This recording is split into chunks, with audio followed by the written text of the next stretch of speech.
Hello, I'm at base camp. We're getting ready to do a test run, load up the truck and the bike and everything to make sure I can do it on my own. I like to make sure I can do everything I gotta do here before I go over there. So, we're gonna load the truck first. Step one's to back it up. We'll start with that.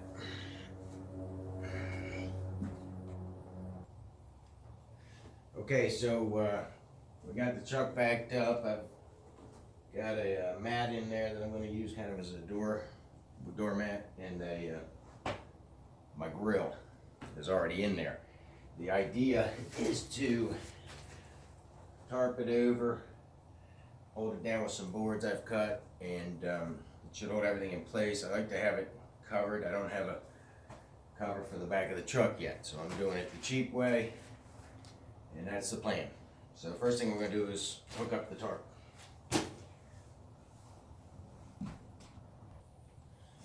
Okay, so now you can see I've zip tied the two front corners. And the idea is to fill underneath. I believe it's a 5x7 tarp. Works perfect. It's a little worn. I got to get a new one, but I'm thinking of getting some type of top, covering eventually. So. Next step, we're going to put in the first items, which would be the tent, sleeping bag, the bigger soft items that I can start to wrap the tarp with.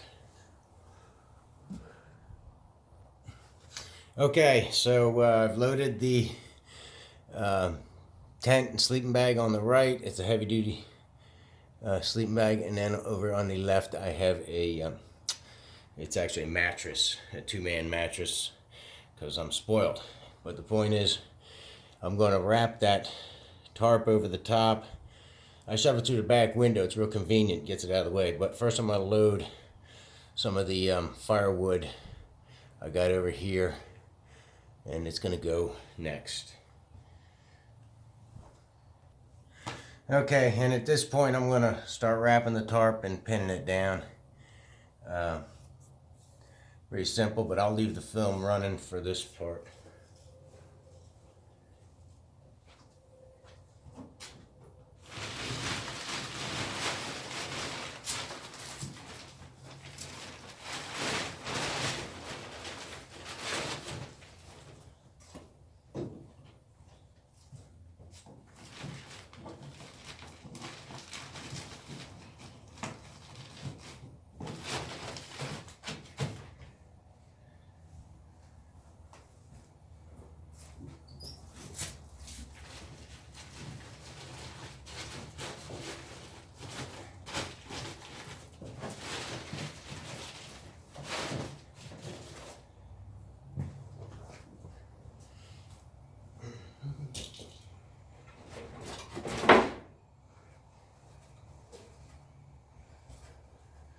I've marked the ends of the boards so they're crowned correctly.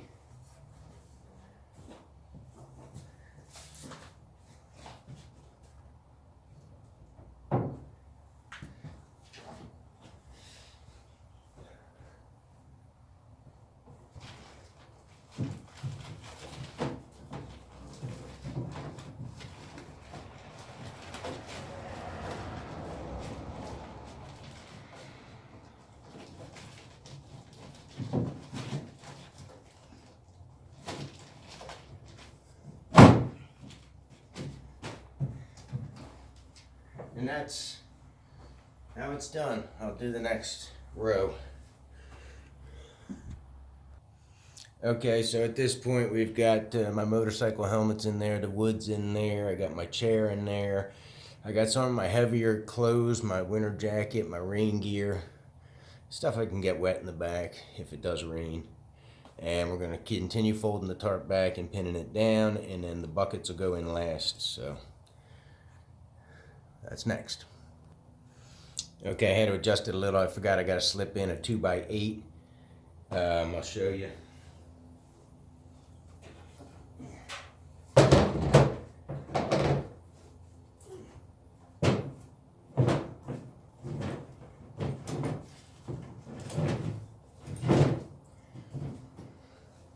That's where it goes. It's a little sloppy, especially when I put some 2x4s to pin the tarp down. It gets a little sloppy. I cut it too short, basically.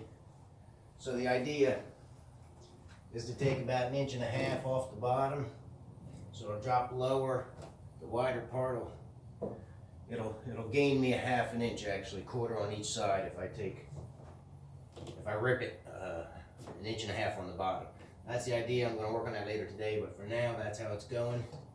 The buckets are going to go in the back, and the tarp will go over.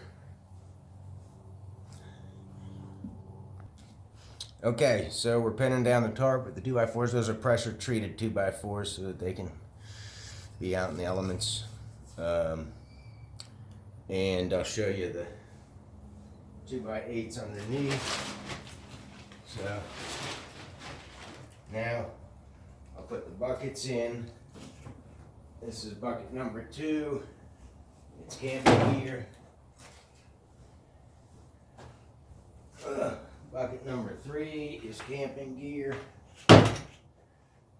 And bucket number 4 is food. Mostly dehydrated. And then we'll cover those over. I'll show you that next.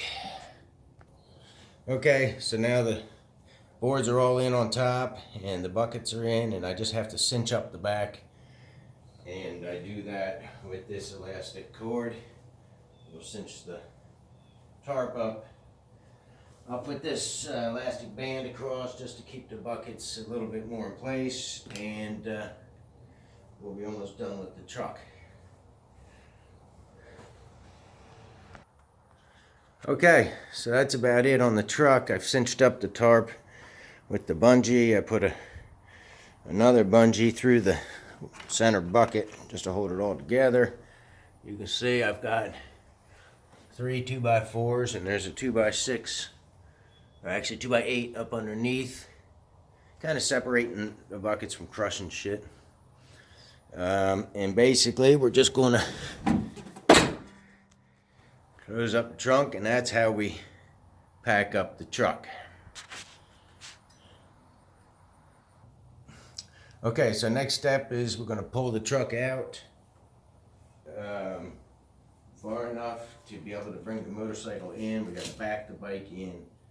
The idea is to load the bike onto the trailer right here. There's a nice dip at the exit to the garage where the trailer sits, and it's not a very high ramp. I'm going to have to do this alone. It's a heavy bike, so I got to make sure I can do it. That's the next step. Alright, we moved the truck forward. We got the bike backed into the garage. And I'm going to hook the trailer up. We'll back that in next. Alright, so first problem is I went and put the keys to the trailer in one of the buckets, and it's all packed away. These are the things. This is why I'm going through all this, so that this doesn't happen the day that I'm ready to leave. So I gotta find my spare keys, and we'll unlock it that way. I don't feel like unloading the truck.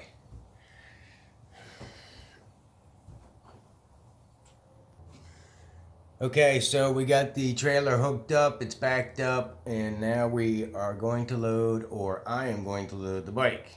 I can always start it up, just drive it up on there, but I want to push it up and make sure I can do that. In case I have issues with the bike and I have to push it onto the ramp, I want to make sure I can do that.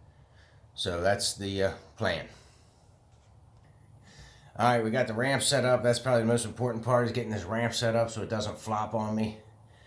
I put a couple bolts on either side up where it connects to the trailer to hold it. They're just jammed in there, but it seems to work rather well. It's the wing nuts that hold the ramp onto the trailer. I use them to fill in the gaps. It just makes it steady. So I'm going to film this part, and it's just basically walking the bike up onto the trailer. For this part, you got to get the wheels lined up right.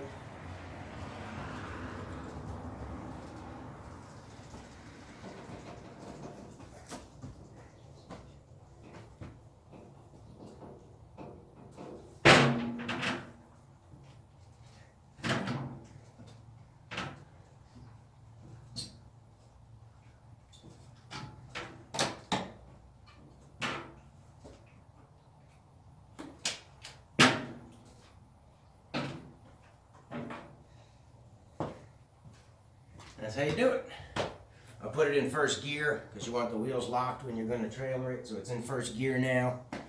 That keeps the back wheel locked. Next step is to tie it down, and that's just as hard as loading it up. So take your time and you won't have any problems.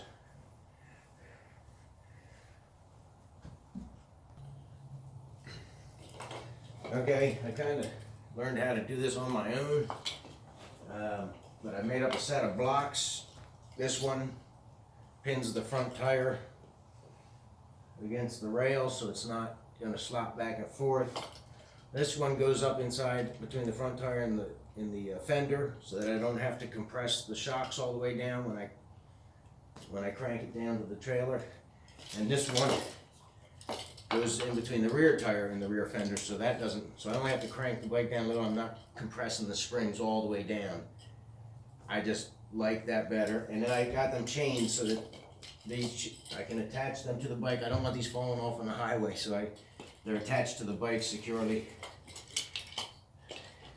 So we'll put them in place and strap it down.